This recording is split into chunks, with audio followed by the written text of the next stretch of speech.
Our speaker for today is a star football player, and he's very smart, and he'll be talking to us about stem cells today. Help me welcome John.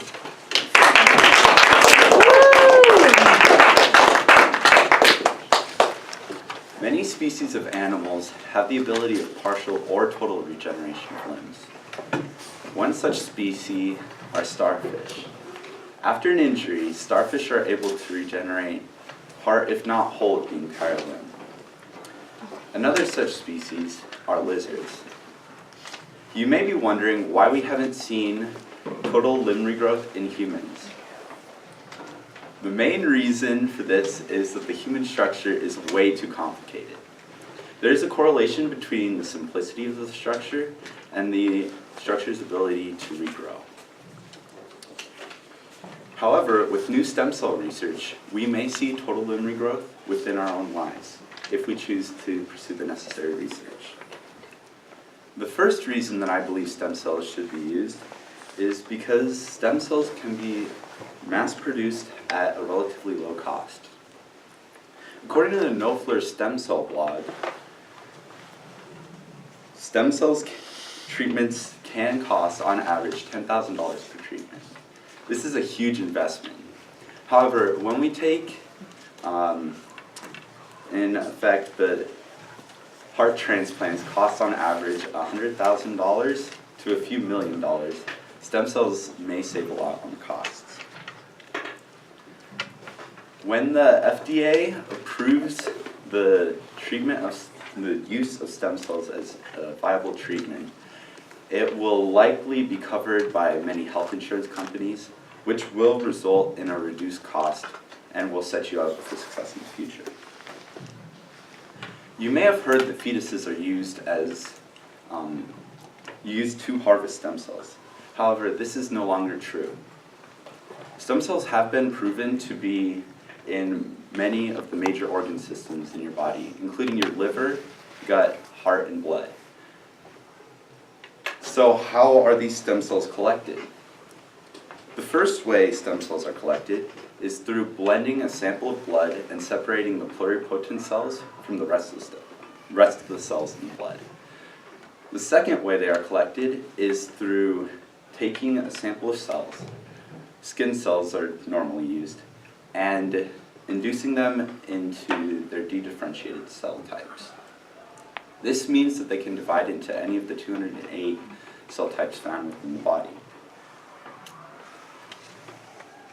The next problem that people have with stem cells is the fact that they could spread viruses.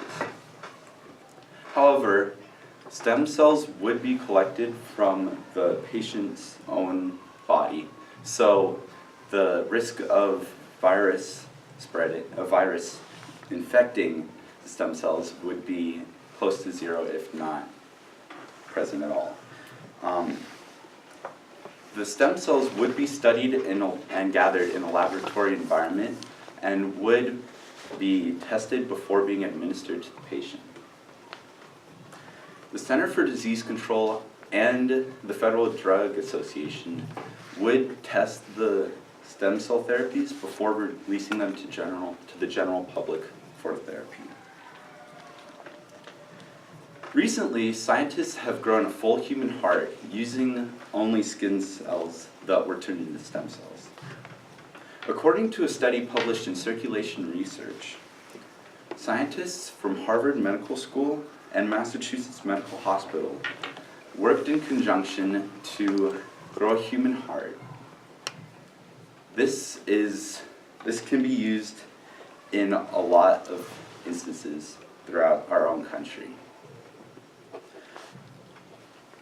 This was only achieved, however, using a very clean environment and using a biodegradable skeleton.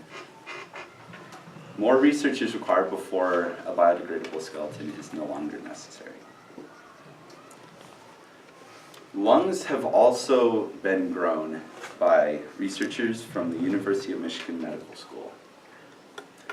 They were able to grow miniature lungs for mice using only stem cells. Just like human hearts, they also required a biodegradable skeleton.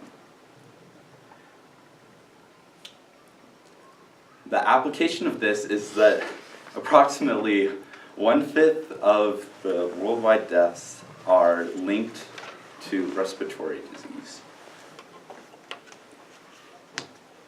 With all of these points, I believe the choice is clear. We shouldn't allow simple discrepancies to throw off our pursuit of this necessary research. What if we had stopped Christopher Columbus from sailing around the world? He wouldn't have discovered America. If Leonardo da Vinci hadn't been able to dissect bodies to study their anatomical structures, we would likely be years behind in our study of biology. As Ernest Istook, former member of the House of Representatives, said, there are many alternatives to embryonic stem cell research, alternatives with great potential. We need to support these and oppose creating life for the sole purpose of destroying it. Let us work together to develop the healing of the future.